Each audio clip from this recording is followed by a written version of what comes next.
फखरुद्दीन अली अहमद ने सिग्नेचर किए बिल के ऊपर सुबह और घोषणा हो गई रात को।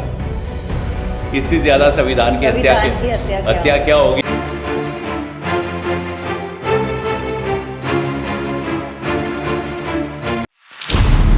मतलब आपातकाल में तो ये लगता था कि हम छूटेंगे कि नहीं, ये स्थिति थी कि हम छूटेंगे नहीं।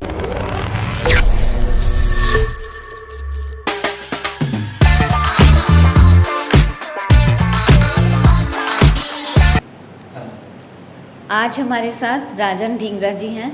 नमस्कार सर। जो कि लोकतंत्र सेनानी संघ दिल्ली के अध्यक्ष हैं। आपका बहुत बहुत स्वागत है। आपने इमरजेंसी में 14 महीने जेल में बिताए। जैसा कि हम सब जानते हैं, इमरजेंसी का पीरियड 21 महीने का था, जो जून 1975 से शुरू होकर मार्च 1977 तक रहा। सर, मुझे बहुत कुछ जानना है इस इमरजेंसी के बारे में।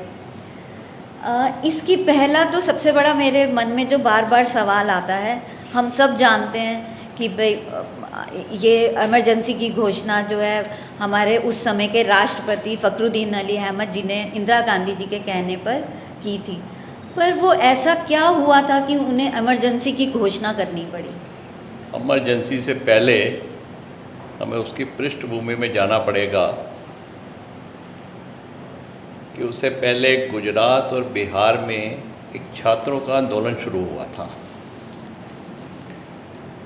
देश की आज़ादी के आज़ाद हुए लगभग 25 वर्ष के पश्चात ही पूरे समाज में और देश में एक भ्रष्टाचार का वातावरण बन गया था और उसके विरोध में गुजरात में सबसे पहले छात्र आंदोलन शुरू हुआ। छात्र आंदोलन शुरू होने से तब के तत्कालीन मुख्यमंत्री जो कांग्रेस के थे, उनको अपनी पद से त्यागपत्र देना पड़ा था। उसके बाद बिहार में छात्र आंदोलन शुरू हुआ। बिहार के अंदर जब छात्र आंदोलन एक बड़े स्तर पर हो गया और वो छात्र आंदोलन विद्यार्थी परिषद के प्रयास से शुरू हुआ था।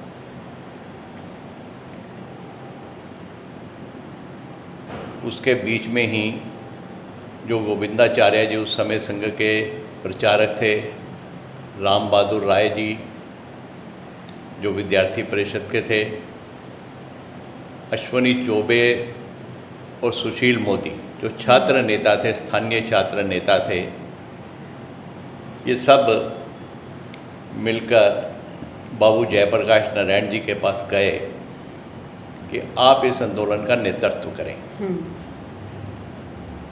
लेकिन जयप्रकाश जी ने उस समय कहा कि मैं ऐसा कोई आंदोलन नहीं करूंगा जो छात्र आंदोलन कर रहे हैं, क्योंकि छात्रों का काम है सिर्फ झगड़ा दंगा फसाद करना, मैं इस आंदोलन में शामिल नहीं होऊंगा।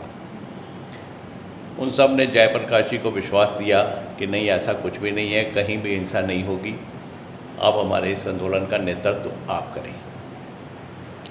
तो तब जयप्रकाश नारायण जी ये छात्र आंदोलन के नेता के रूप में उभर कर हम सबके बीच में आए। इसके बीच में क्या हुआ, 1971 में जो देश में चुनाव हुए थे, जिसके में इंदिरा गांधी और कांग्रेस ने एक बहुत बड़ी मेजॉरिटी से जीत कर आई थी, तो राजनारायण जी जो समाजवादी पार्टी के नेता थे, उन्होंने इंदिरा गांधी के खिलाफ एक इलाहाबाद हाई कोर्ट में पिटीशन फाइल की कि इंदिरा जी ने वरिष्ठ तरीके से अपनाकर ये चुनाव जीती हैं। 12 जून 1975 को इलाहाबाद हाई कोर्ट का निर्णय आ जाता है और राजनारायण जी की वो बात को स्वीकार करता है कि इंदिरा जी ने वरिष्ठ तरीके से चुनाव जीता था, अतः उनको त्यागपत्र देना चाहिए। इस निर्णय के आने के बाद पूरे देश में एक आवाज़ उठ जाती है कि इंदिरा जी को त्यागपत्र देना चाहिए। लेकिन इंदिरा जी ने त्यागपत्र नहीं दिया, वो सबको पता ही है। और इस प्रकार एक एक दो दो दिन करते हुए ये दिन टाइम पास होता रहा। 25 जून 1975 को शाम को रामलीला ग्राउंड में एक बहुत बड़ी रैली थी इंदिरा गांधी के त्याग पत्र को लेकर। उस रैली में बाबू जयप्रकाश नारायण जी, अटल बिहारी जी, लाल कृष्ण आडवाणी, बाकी जो और दूसरे दल थे उस समय, स्वतंत्र पार्टी, समाजवादी के, लोकदल के चौधरी चरण सिंह, ये सब नेता एक ही सारे विपक्षी दल जो है वो एक साथ एक ही मंच पे थे। एक ही मंच पे थे। वो रैली 25 जून को हुई और बड़ी ही सफल रैली थी। रैली करने के बाद सब अपने अपने घरों में चले गए, किसी को कुछ नहीं पता था। रात को ही सभी समाचार पत्रों के दफ्तरों की लाइट काट दी गई ताकि समाचार छप ना सके, और पुलिस ने इन सबको जाकर नेताओं को उनके घरों से गिरफ्तार करना शुरू कर दिया। एक मदरलैंड अखबार होता था जिसका दफ्तर झंडेवाला में दीनदयाल शोक संस्थान में था, क्योंकि बाकी लाइटें तो जल्दी काट दी गई कि सारी अखबार जो थे एक ही लाइन में ITO के ऊपर उनका ऑफिस था, लेकिन वो थोड़ा सा अलग था तो इसलिए उसकी थोड़ी सी लाइट लेट कटी। तब तक ये कुछ ऐसी खबर आ गई थी कि देश में इमरजेंसी लग गई है,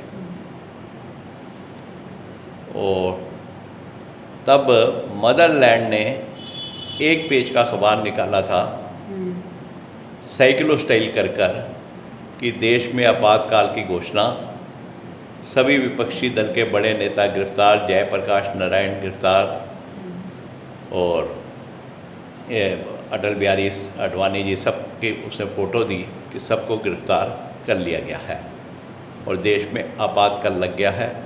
इस प्रकार की घोषणा आपातकाल की हो गई। अगले दिन सुबह समाचार पत्र नहीं आए, लेकिन थोड़ी सी उड़ती उड़ती आवाज़ आई कि देश के अंदर कोई आपातकाल लग गया है।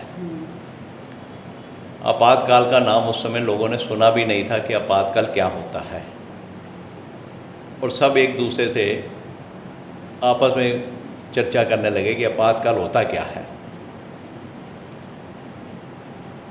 मेरा ध्यान है कि शायद हो सकता है कि टाइम थोड़ा आगे पीछे हो।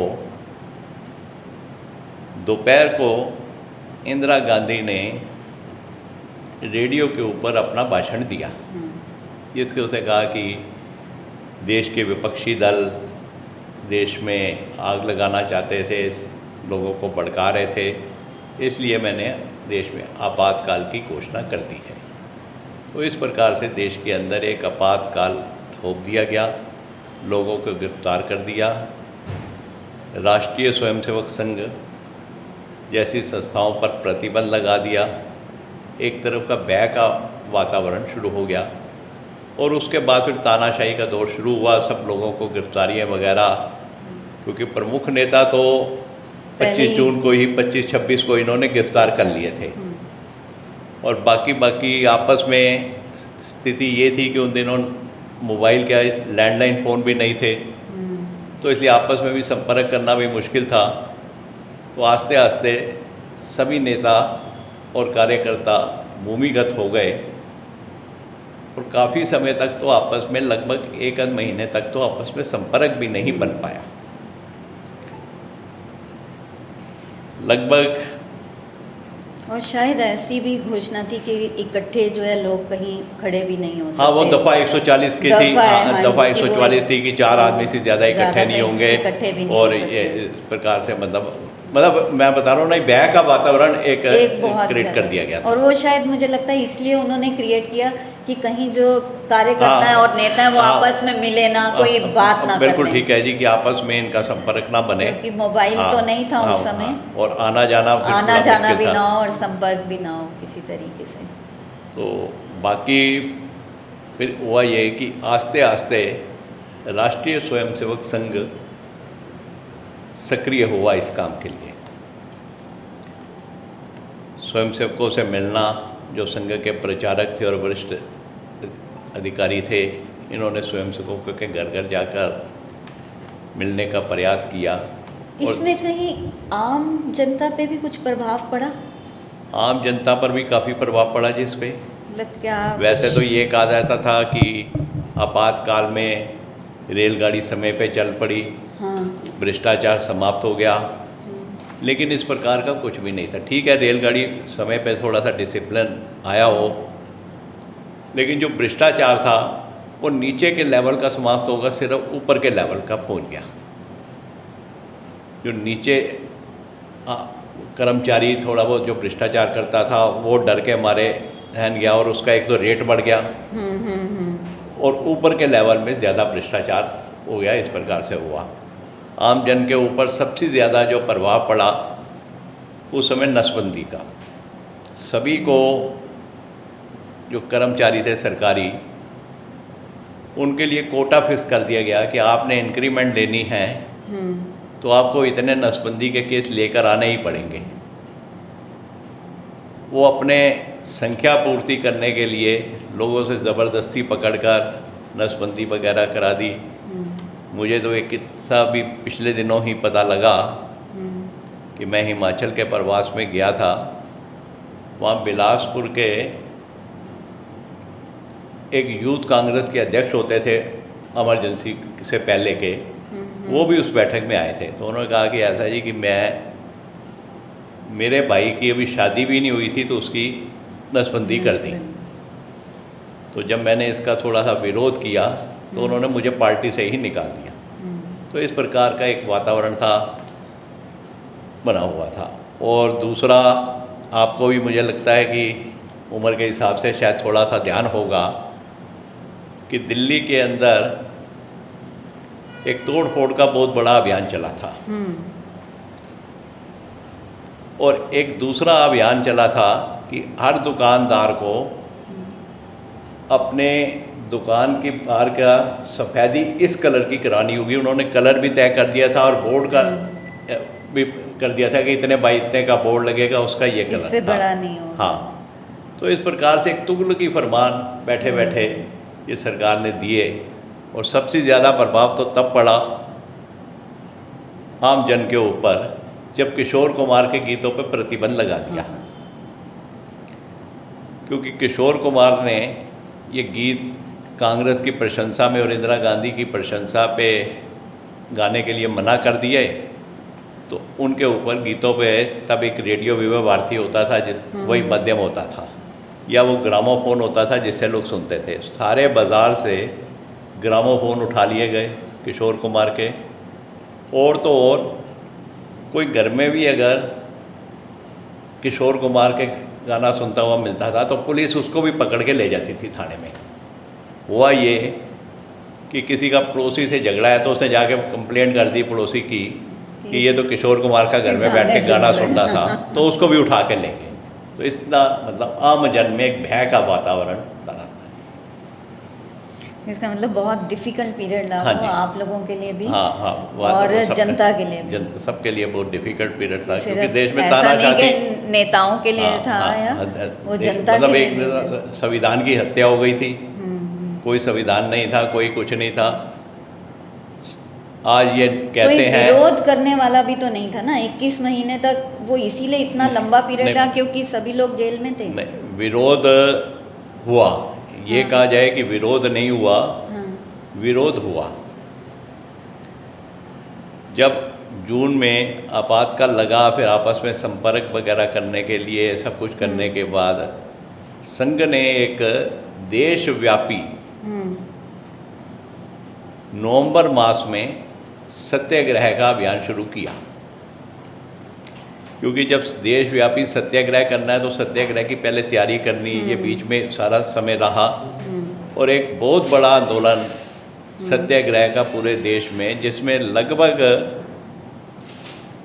99% लोग संघ के थे, और संघ के भी वो थे जो उस समय सायकाल की शाखा पे जाते थे या विद्यार्थी थे। उन्होंने सत्याग्रह किया, और उस सत्याग्रह के ही कारण सरकार को डगमगाना पड़ा, और यह बात का चुनाव की उसको घोषणा करनी पड़ी।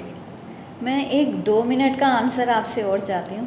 जैसे आपने कहा कि सभी बड़े नेता और उसके बाद दूसरे नेताओं को भी और जो कार्यकर्ता थे उन सबको जेल में डाला गया, तो जेल का वातावरण कैसा था? क्या जो बड़े नेता थे या कार्यकर्ता उनको अच्छा सम्मान से वहाँ पे रखा गया था या कैदियों के साथ रखा गया था? जेल का जब शुरू शुरू में गए थे हम्म, तो जेल का वातावरण ठीक नहीं था। हम्म, उस समय तो जो क्रिमिनल थे उन्हीं के साथ रखा गया हम्म, और खाने के लिए भी वही दिया जाता था जो क्रिमिनल को दिया जाता था। लेकिन थोड़े समय बाद, क्योंकि संघ में है कि स्वयंसेवक में जहाँ जाता है वो वहाँ की व्यवस्था स्वयं अपने आप हाथ में ले लेता है, कोई दे ना दे अपने आप सारा व्यवस्था हाथ में कर लेता है। तो जब संघ ने वहाँ पर जाकर स्वयंसेवकों ने अपनी व्यवस्था संभाल ली और अपना भोजन, कच्चा भोजन लेकर अपने आप बनाना शुरू किया, ये सब किया, तब जेल की व्यवस्थाएं ठीक हो गई। मैं दिल्ली के बारे में कह सकता हूँ कि दिल्ली की व्यवस्थाएं बाद में ठीक हो गई थी, बाकी मैं देश के बारे में नहीं जानता, हो सकता है कहीं प्रॉब्लम आई हो। पर फिर भी ये 20 महीने का जो समय है ये बहुत बड़ा समय है जो आप सब ने इस तरीके से जेल में बिताया। वो तो बिल्कुल ठीक था, लेकिन अब 20 महीने हाँ। क्या, मतलब आपातकाल में तो ये लगता था कि हम छूटेंगे ही नहीं, छूटेंगे ये ही स्थिति नहीं। थी कि हम छूटेंगे ही नहीं। लेकिन ये तो बार आंदोलन चला, सत्याग्रह हुआ और आईबी वालों ने एक इंदिरा जी को गलत रिपोर्ट दे दी कि चारों तरफ आपकी जय जयकार हो रही है, लोग जय जयकार कर रहे हैं, तो आप चुनाव करवा लो, चुनाव में आप जीत कर आओगे और परमानेंट आपका गांधी राज कायम हो जाएगा। लेकिन वो देश की जनता, जो ग्रामीण जनता है, वो देश की लोकतंत्र से परिपक्व है और उन्होंने समय आते ही ये सरकार को उठा के फेंक दिया। तो आपने ये अभी जो ये संघ बनाया लोकतंत्र सेनानी संघ, ये फॉर्मेशन तभी हुई थी इमरजेंसी में या इस संघ की फॉर्मेशन बाद में हुई? नहीं, इमरजेंसी के बाद ये काफ़ी वर्षों के बाद हुई है जी। अच्छा जी। ये 2008 के अंदर आपने इसको हाँ, ये हमारा संगठन बना था जी। इस संगठन में पहले ये संगठन सिर्फ मध्य प्रदेश में बना था। मध्य प्रदेश में कैलाश सोनी एक हमारे जो राष्ट्रीय अध्यक्ष हैं, उनके प्रयास से ये संगठन बना और आस्ते आस्ते ये संगठन पूरे देश में फैल गया। आज असम से लेकर कन्याकुमारी तक इसकी शाखाएं हैं, क्योंकि पूरे देश से लोग गिरफ्तार हुए थे। तो इसलिए सब लोकतंत्र सेनानी संघ के नीचे एक ही संगठन में कार्य करते हैं। और ये संगठन जो बना था उसके पीछे उद्देश्य यही था कि एक तो आपस में मिलना जुलना हो जाए, दूसरा ये है कि थोड़ा सा सरकार इनकी चिंता कर ले, क्योंकि ये स्वास्थ्य की अब उम्र के सब एक्सपायरी डेट हो चुकी है, जिसमें से 75% तो जा चुके हैं, 20-25% बचे हैं। ये भी कभी रोज़ ही सूचना आती है कि ये चला गया, ये चला गया, तो उनकी थोड़ी सी स्वास्थ्य वगैरह की चिंता हो जाए, तो इस वजह से ये एक बड़ी प्रयास करने के लिए हुआ था। दूसरा ये था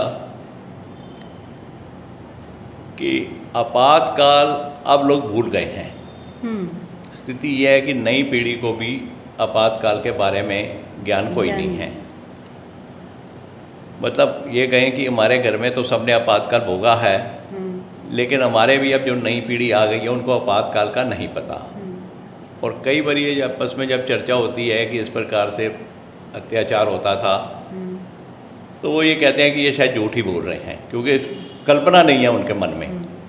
तो हम ये कहना है कि आपातकाल को भूलना नहीं चाहिए और आपातकाल का इतिहास पाठ्यक्रम में समाहित होना चाहिए।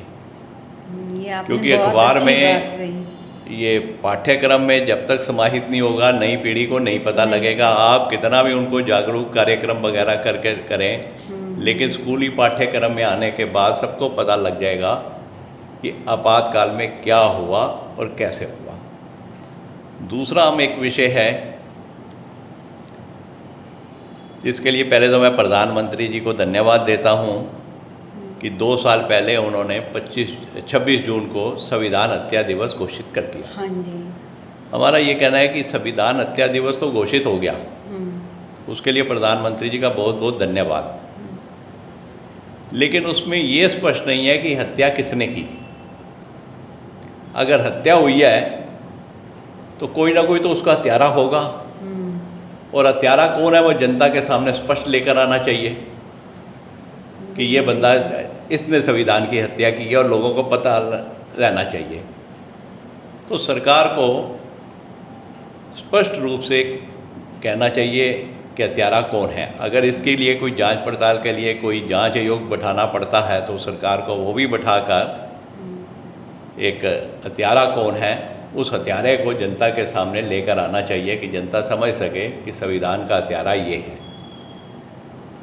तो तीसरा हमने कहा जी कि बाकी भाजपा शासित जितने भी दिल्ली को छोड़कर इन सबको सम्मान मिल रहा है स्वतंत्रता सेनानियों की तरह। अच्छा। लेकिन दिल्ली में भाजपा की सरकार है और बाकी अन्य स्थान जहाँ पर भाजपा की सरकार नहीं है उनको सम्मान नहीं मिल रहा कोई। आपातकाल केंद्र सरकार ने लगाया था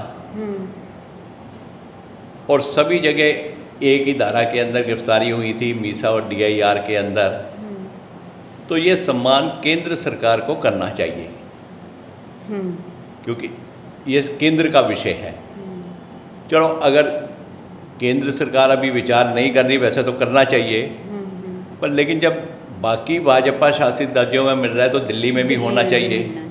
तो हम ये विषय लेकर लगातार प्रयासरत हैं, होना चाहिए समाज को जागृत करते हुए। प्रस्ताव रख रहे हैं तो ज़रूर मुझे लगता है ये जल्दी हो भी जाएगा। आपका सहयोग रहा तो ज़रूर होगा जी, क्योंकि अगर ये दिन घोषित किया है हाँ। तो मुझे लगता है कि दूसरा मैं इसमें बीच में एक और बता दूं, जब संविधान हत्या दिवस घोषित हुआ तो उसका जो नोटिफिकेशन निकला उसके अंदर ये लिखा कि हम जो इसमें थे सबको श्रद्धांजलि अर्पित करते हैं। यानी श्रद्धांजलि सरकार के हिसाब से तो सभी जा चुके हैं। और जबकि ये 25 वो जो समय 16, 17, 18 अपना कॉलेज का टाइम छोड़कर और वहाँ पर गए, अनेक ऐसे, हाँ जी, अनेक ऐसे लोग हैं जी कि आने के बाद उनको सरकारी नौकरी नहीं लग सकी। कारण ये था कि जो ये गिरफ्तार हुए थे इनके ऊपर राष्ट्रद्रोही की धारा लगी थी और राष्ट्रद्रोही की धारा होने के कारण कोई इनको सरकारी नौकरी नहीं मिल सकती थी। तो ये सरकारी नौकरी से भी बहुत लोग वंचित रहे और आज भी हमारे ऊपर राष्ट्रद्रोही की ही धारा है। सरकार ने आने के बाद ये परिवर्तन नहीं किया, ये करना चाहिए उसे। तो इस प्रकार से ये हमारी ये इन विषयों को लेकर हम लगातार संघर्षरत हैं और समाज में जागृति भी फैला रहे हैं। बहुत बड़ा उनकी लाइफ का एक बहुत बड़ा समय जो है वो जेल में निकला, फिर पीछे परिवार भी होता है, काम भी होता है, तो बहुत मुझे लगता है बहुत मुश्किलों का सामना करना पड़ा होगा। अनेक ऐसे परिवार हैं जी जो घर में एक ही कमाने वाला था, अगर वही चला जाए तो उसके घर में क्या स्थिति होगी, तो आप उसका अंदाज़ा स्वयं लगा सकते हो। एक ही सदस्य था, दुकान थी और वही चला गया तो दुकान भी बंद हो गई, तो कौन चलाएगा। लेकिन फिर भी लोग अडिग रहे। मुझे लगता है जितने लोग आपके इस संघ से जुड़े हैं उनकी हर एक की अपनी एक कहानी हो, सबकी अपनी अपनी एक कहानी है जी। पुलिस ने सब पे अलग अलग अत्याचार किए सबके ऊपर। अभी दिल्ली के अंदर हेमंत बिश्नोई जिसके ऊपर दिल्ली में सबसे ज़्यादा प्रतिपादित किया गया, उसको मारा गया। मेरे साथ भी हुआ जब मैंने सत्याग्रह किया। तो ये तो सबकी एक अपनी एक अलग अलग कहानी है। वो शायद आप अपनी मैगजीन में उनको आगे लेकर आते हैं, उनकी कहानी को आप?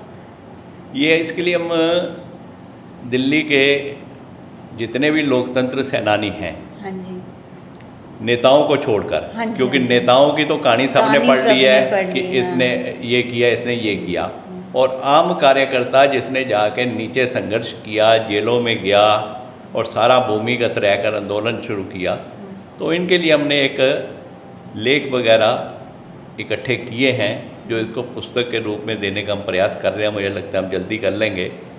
तो इस प्रकार से एक बहुत बड़ा तो ये प्रयास हमारा है जी कि एक सारा समाज के सामने जाना। क्योंकि जब वो अगर किताब ये निकलेगी मुझे हाँ। लगता है हम सबको पढ़ के पता चलेगा कि एक्चुअल में क्या कष्ट होना तो आप ये लोगों ने- चाहिए था, अगर सरकार इतिहास में ये विषय रख विषय देती रख देती। आपातकाल का इतिहास पाठ्यक्रम में, तो इस प्रकार की आवश्यकता ही नहीं पड़नी थी।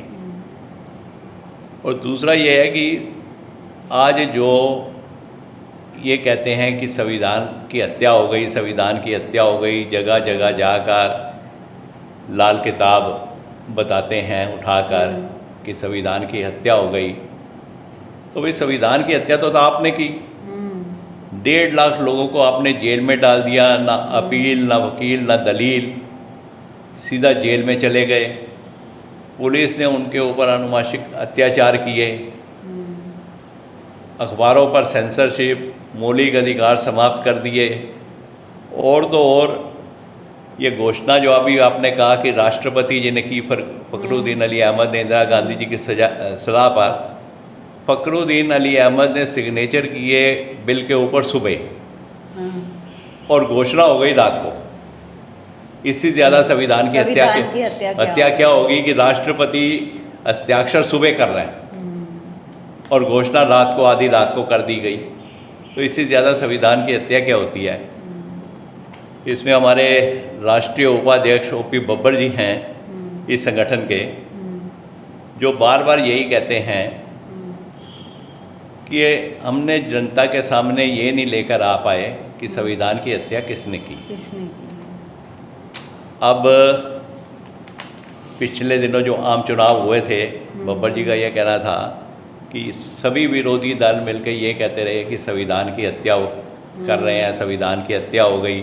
और कहीं ना कहीं लोगों के दिमाग में ये बात बैठ गई कि संविधान की हत्या कर रहे हैं, इसलिए हमारी सीटें कम हुई बीजेपी की। अगर हमने ये समाज को पता होता कि संविधान की हत्या करने वाला कौन है, तो ये सीटें भी कम ना होती। तो इसलिए ये बीजेपी के लिए भी अच्छा है आगे के लिए कि जो उस पर आरोप लग रहा है कि उसको आरोप को हटाने के लिए कि संविधान का हत्यारा कौन है स्पष्ट बताना चाहिए कि ये कांग्रेस सरकार है, इंदिरा गांधी थी। और आज भी इनकी सोच में परिवर्तन नहीं हुआ, वही इनकी तानाशाही सोच है। बहुत बहुत धन्यवाद आपका। ये जो आपने इतना हमें जानकारी दी है ना, ये तो मुझे ऐसे लगता है बहुत वेग सी हमें नॉलेज दी। नहीं आपका धन्यवाद जी, आपने इसके लिए मुझे बुलाया, हमें आपके लिए पूरा लोकतंत्र सेना में। हमें इंतज़ार रहेगा आपकी किताब का। धन्यवाद। धन्यवाद।